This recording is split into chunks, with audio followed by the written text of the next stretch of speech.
Today I'm going to show you how to install a mini split in an RV. This one we put it right above the door. This is a 12,000 BTU unit. It'll keep this small RV nice and cool. So the inside unit, the head unit's going to go right above the door. So I'm going to rip this out so it goes as far back against the wall as it can so it doesn't stick out too far. So it'll go right there, and then the lines will just run into this cabinet. And then on the inside, right here on the wall, we'll just run them straight down. And it goes straight down right by the outside storage compartment that we're taking out to put in the mini split. So the lines will just run straight down, right out to the outside unit, right below. Okay, so I got the cabinet ripped out, and I didn't realize all the wires were running behind it. So I modified it a little bit to suck them all the way back to the wall, and then I just used like a 1x4 and then it's just like a 1x2, but it's one of the beams that came from the old cabinet, just so it looks nice underneath. So it'll actually be out just a little bit from the wall, like 3/4 of an inch. But then that gives us a nice spot to mount the bracket on, and we Craig jointed it right into the side of both cabinets and then also into the back wall. So it's super sturdy now. There's a raceway for the wires, and it should be set. So then next we'll get it all hooked up. So this is how I'm going to mount it on the bottom of the RV. So I just got some strut channel or unistrut, whatever you call it, and some of this threaded rod, and just, bolted it on both sides there. So this will go on one side of the mini split to hold it, and then we'll do another one on the back side. And then one of these will be bolted up through the floor because there's already bolts there. And then the other side will just be screwed right through the floor with just some self-tapping sheet metal screws, because that's how all these under storage compartments, that's how they're already attached.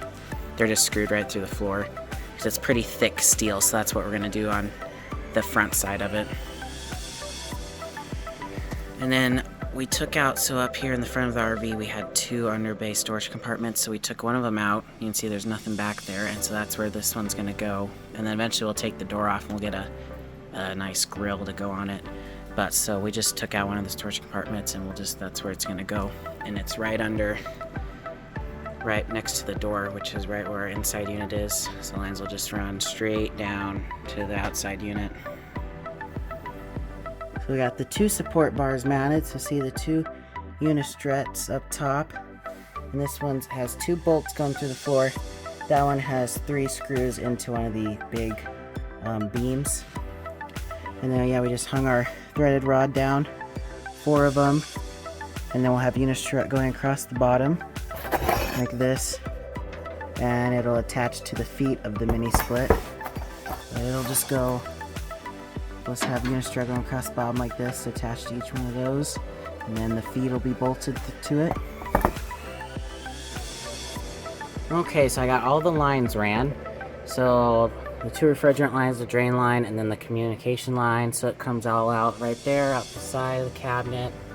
It goes through the cabinet, and then we just brought them straight down. We'll put them in a nice little enclosure of some sort, and then right through the floor.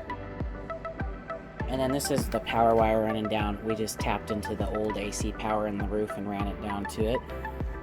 And then they come down right over here, right in front of the mini split. It's not like right in front of the fan, it's over to the side of it.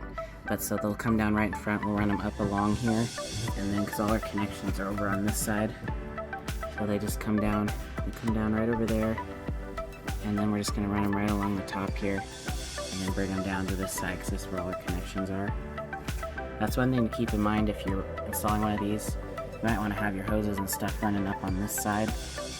This will work fine, but just something to think about. You might want to have your hoses running up on the side that they connect to.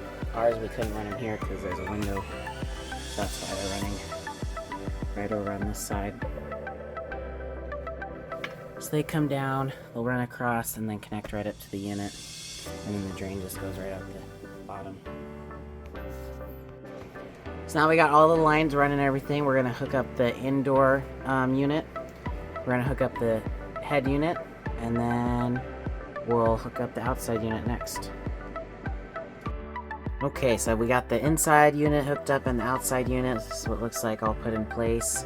and everything, and then we just have our lines running down again. I zip tied them, cleaned them up a little bit, stuff to build a enclosure around them.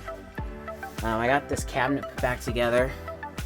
It's a little angled just because the line set's there, but I thought that would look better than cutting a big hole for the line set. This way, you know, it's just, you don't see it as much, but so that's all put back together. This is just the box where we tapped in to the power from the roof AC, because we're not going to use that one anymore, so we just tap into that to run the power down instead of running a designated line underneath. One day we might run a designated line underneath, but for now that'll work. And then out here we decided to run the lines so they come down, and when we ran them along the bottom of the unit here, I still have to figure out how to attach them here. I'll either attach them down to the unistrut or right to the strut channel or the threaded rod here. And then I need to finish the power, but so they come out right over there, and then I just have them anchored up here to the ceiling. For the extra line set, we just had one little loop we have around here, and we just have it strapped right to the threaded rod in 3 spots. It's pretty secure. I'm not too worried about it shaking too much and anything getting loose. Got our connections all made here. Just comes right around, one extra loop here, and then it just hooks right here. These we already vacuumed and everything. We vacuumed them, and we put some Nylog on there. Nylog's a must for these, especially in like a mobile application like this. Put some Nylog on there, and then we vacuumed them. So those are all good. It works. The line set's secure. I just got to finish securing the rest of the power wires. Let's see, they just hook up there. The yellow ones are power coming in, and then the black one's the power out to the head unit. So I just got to continue. I got to finish.